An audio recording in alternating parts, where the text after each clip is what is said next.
High, আমি সৌমি। কেমন আছো তোমরা সবাই? আবারও চলে আসলাম নতুন আরেকটা ভিডিও নিয়ে। আশা করি আমার মুখটা দেখে তোমরা বুঝতেই পারছো আজকে আমি কতটা খুশি, কারণ আজকে আমি ওই বাড়ি যাচ্ছি, মানে বাবার বাড়ি যাচ্ছি। মেয়েদের কাছে বিয়ের পর বাবার বাড়ি যাওয়ার আনন্দটা যে কতটা আনন্দের, এটা একমাত্র মেয়েরাই বোঝে। পুজোর সময় তো ওই বাড়ি যাওয়া হয় না, তাই গত রবিবার বরকে নিয়ে ওই বাড়ি গেছিলাম মাকে বিজয়ার প্রণাম করতে। তারপর বাড়ি এসে প্রথমেই মাকে প্রণাম করে তারপর টিফিন খেয়ে নিয়েছিলাম। এদিকে মুখটা ঘোরাও, এদিকে মুখটা ঘোরাও। জ্বালাতন করছে কেন? এদিকে ধরে করো তো। এই এদিকে ঘর। ছনু, ছনু, ছনু।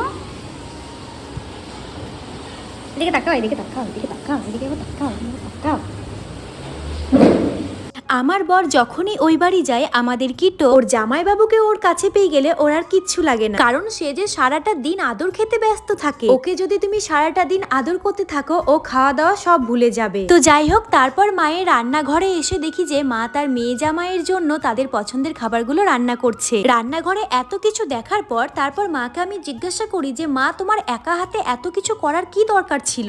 তখন মা আমাকে বলে, তোরা দুজন মিলে এতদিন পর একসাথে এলি, একটু ভালো কিছু রান্না করবো না? আর কোথায় এত কিছু করলাম, তাও তো অনেক কম রান্না হয়ে গেছে। তারপর আমি মাকে বললাম, হ্যাঁ তুমি অনেক কম রান্না করে ফেলেছো, এবার তুমি একটু সরো, বাকিটা আমি করে দিচ্ছি। এই বলে মাকে একটু সাহায্য করে দিয়েছিলাম। তো যাই হোক, চলো তাহলে আজকের ভিডিওটা আমি এখানেই শেষ করলাম। আবার তোমাদের সঙ্গে খুব তাড়াতাড়ি দেখা হবে নতুন কোনো একটা ভিডিওতে।